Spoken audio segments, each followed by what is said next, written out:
Hey everyone, welcome back to Pine Hollow Auto Diagnostics. The Honda Accord 2003 is back. This time we're doing a mobile diagnosis. And the owner said that she went to go drive it, shifts it into drive, and it goes boom and stalls out. And then the little D indicator starts flashing. Interesting symptom. So this is the car that was stuck in park, and we modified the if you remember, the safety interlock to disengage when the key is on and you're in park. So, I mean, that's all we did, and it's been driving fine for a few months. And now this problem occurs, and scanning it for codes in the engine computer, we have AT system malfunction. And in automatic transmission, we have an AT range switch short. So I immediately think, uh-oh, is it something that we did with the modified, wiring? Is that a problem? But how did the car drive fine for a few months, and now this happens? So let's go to the automatic transmission controller, and I'll show you what the car does. So basically, let's wait for it to communicate here. And just look at our data stream.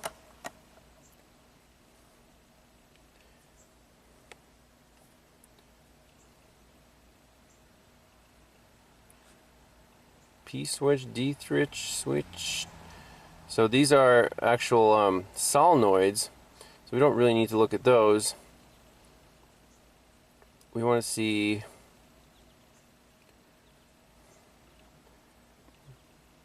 drive position, engine speed, forward switch, neutral indicator, park neutral switch. That's the only thing we really messed with.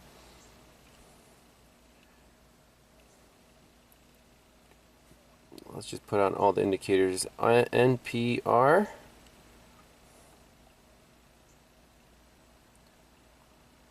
D. 1, 2, and it should have a D3 indicator as well. There it is. D4, 5. Okay. So P indicator on, that means that little red light. So let's start it up.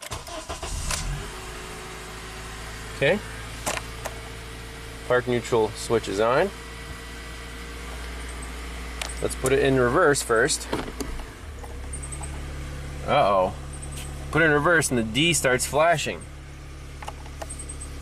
And you see the D4, D indicators on, off, on, off, on, off. Neutral.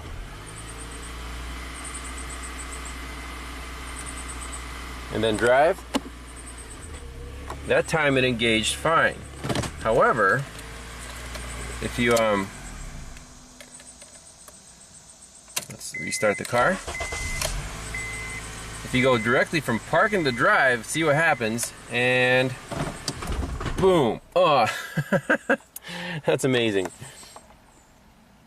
So it stalls out just like the customer says. So in this case,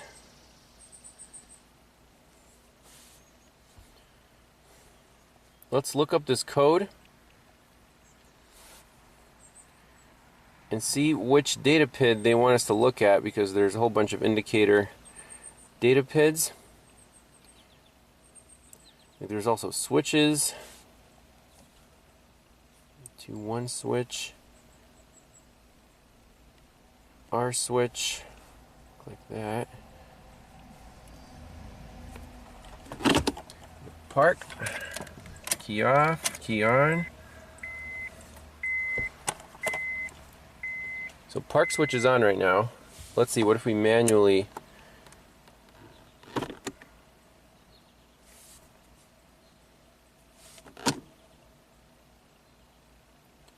that does not change.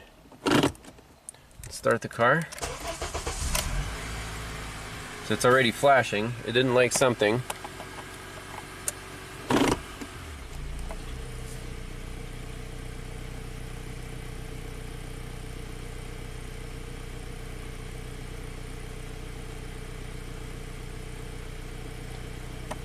Wonder why it says one indicator off, because 1 works, 2 works, D3 works, D's flashing, neutral works, reverse works.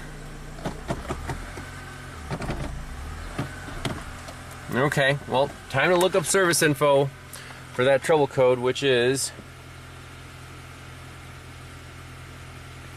read fault code 0502.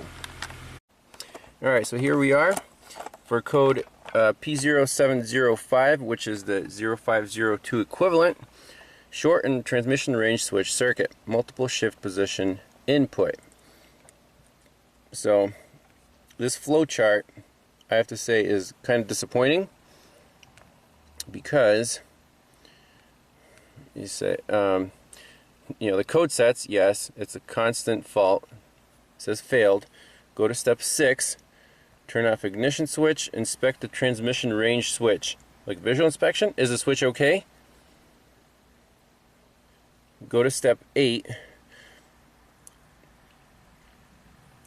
turn ignition switch on, shift to any position other than P, measure voltage between PCM connector terminals D6 and A9.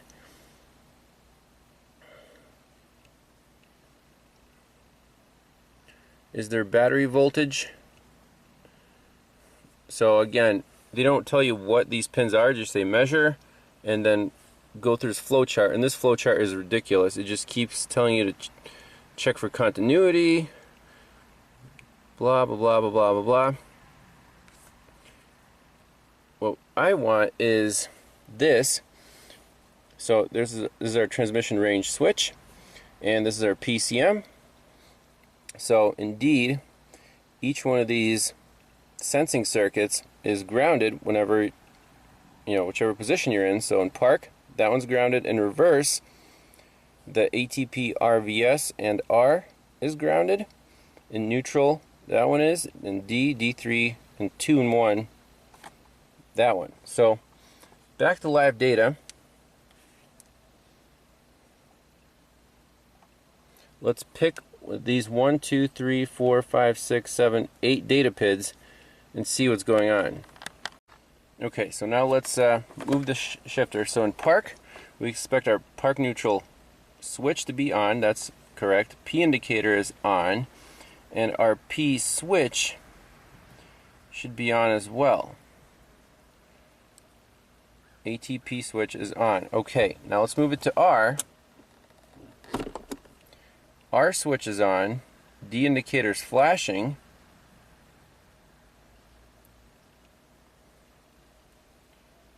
P indicator still on, yes.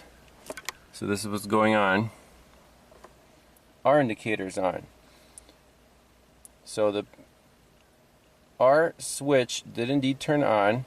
That's good. Now why is our P switch still on? Put in neutral. Neutral switch is on. D. D switch is on. D3, that's on, and then 2, 1 switch is on, 1 indicator is on. So everything works here except for this P switch. It's always on, so it always thinks you're in park and something else. That's the problem. Now, let's see exactly which pin that goes to. It just says the P data PID.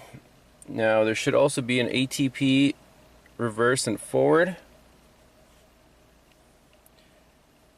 Let's see if we can find those switches.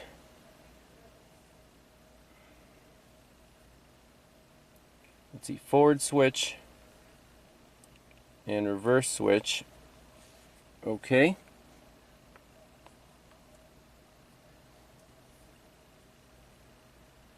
So forward switch is off, and it should only come on in drive. Yep, that's correct.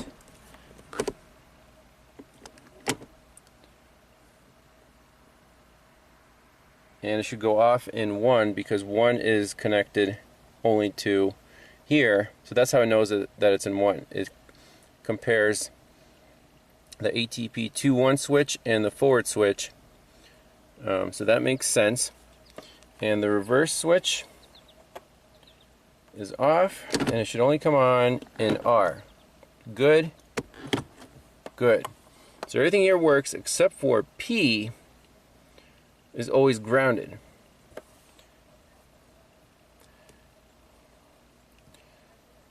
So P indicator.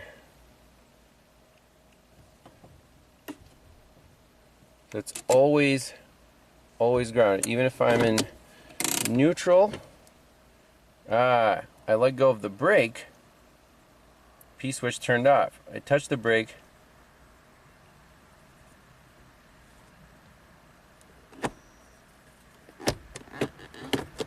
On.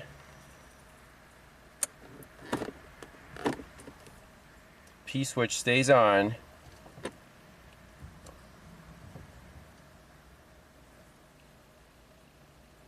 Very interesting.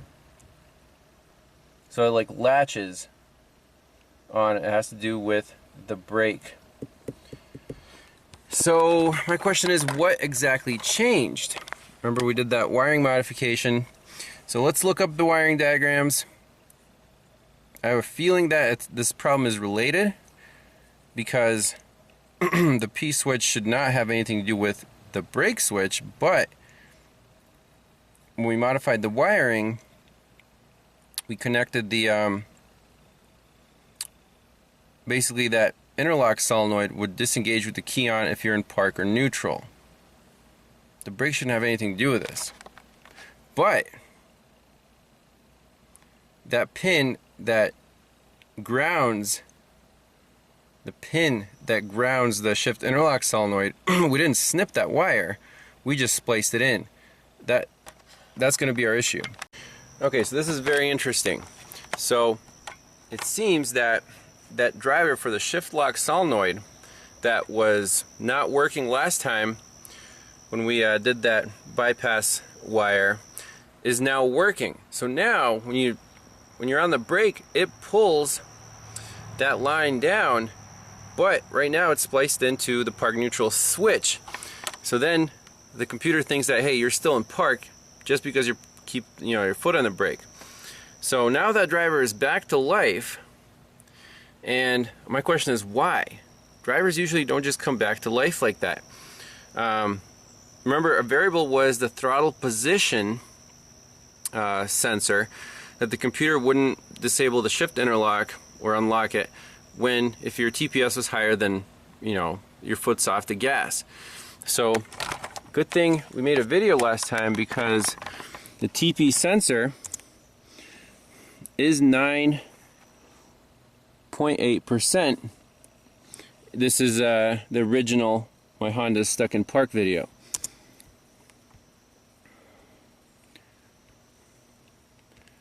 Okay. Isn't making it through. What's our TPS now? Well, it's still 9.8%. Relative TP sensor 4.59 degrees. So that did not change whatsoever, not even 1/10%, and yet the driver came back to life. So my question is, why? And my second question is, well, how do we fix this to avoid that driver completely? The answer is at that bypass wire, we just need to cut the original circuit that controls the shift interlock. So quick and easy fix. That way it won't matter if that driver's working or not. The car should run or shift fine. It wouldn't have this boom stall issue and flashing D light. One thing we can try is messing with the TPS sensor. I'm just curious why it's saying 4.59 degrees or 9.8%. Because this throttle body, it's mechanical, it's got the cables, and if we we can open it, and it works, and you can hear the throttle stop, it comes back to 9.8% reliably. If we unplug the TPS sensor, everything's good. So he's down to 1.5% there. Plug it back in. So no circuit faults, and this thing is basically fixed in place with these do not touch screws. So it's adjustable, I guess, when you install it. But that's where it was before, and it didn't work before, and now that driver is working. So let's go to the PCM and look at the wiring diagram one more time and just disable the connection to the interlock circuit at the PCM. So from last time, if you remember, we just made a jumper connecting the shift lock solenoid control, so pin E2 yellow black, to the neighboring connector ATPP pin P16 blue and red. So basically last time this driver did not work, and it never pulled this shift lock solenoid down, but the ATP P pin pulls it down when you're in park. Transmission range switch, okay? But now this driver decided to start working again for some unknown mysterious reason. So now it's basically pulling this down whenever you're in park, and then you press the brake, and it'll keep it pulled down until you release the brake. And then the computer is confused because it keeps thinking that you're in park when you're actually shifting the gears. Makes perfect sense. So what I want to do is keep this control wire tied into ATP-P pin, because that's reliable, that works, you can get it out of park. We do not trust this interlock control output solenoid, so I just want to cut this yellow and black wire at pin E2, and that's easy enough to do. There's our wire.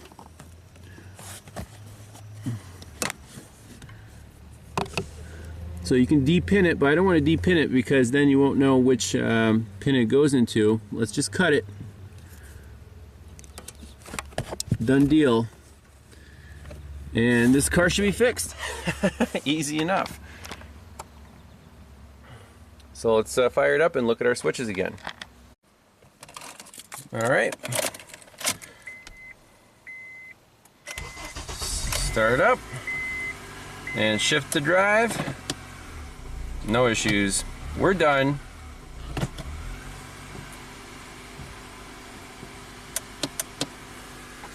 So basically, we'll clear the fault code out.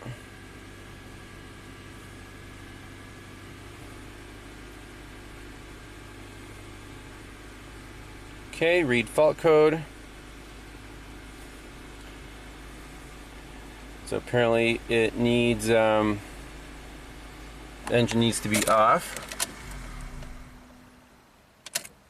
Key on. Clear fault code, yes. Okay. No trouble code. Excellent.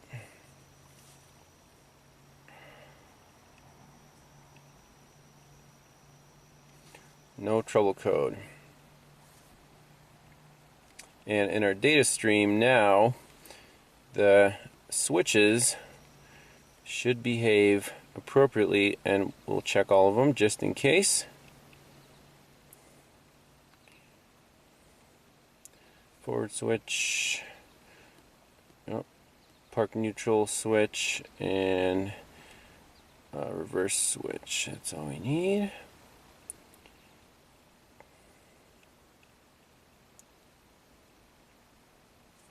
To one switch, okay. So our P switch is on. Now it's off. Reverse switch is on. Neutral switch is on. D switch is on. D3 switch is on. 1-2 switch is on. Most excellent.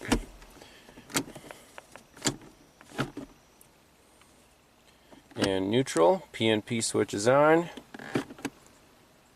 Reverse switch is on. That's it. So for this follow-up diagnosis, I would consider it a comeback because it's related to the fix that we did. Basically fixed one problem. She drove it for 2 months, and then that driver for the shift lock solenoid decided to start working again, and now it's messing with the park neutral safety switch, you know, indicator that goes to the computer. So now instead of just jumping one circuit to another, we actually cut one of the circuits off completely. We're just using the PNP switch to you know, energize the shift lock solenoid. So that's the final fix here. You have to cut that one wire. Let me know in the comments if anyone has any better suggestions. You know, in this case, if it's an intermittent problem with the engine computer, I'm just going to disable that circuit. In an ideal world, yeah, we could replace the engine computer, but for this thing, it's not going to happen. So the customer will be very pleased with the repair. No follow-up charge, and that's it. So thanks all for watching. We'll see you next time. Bye bye.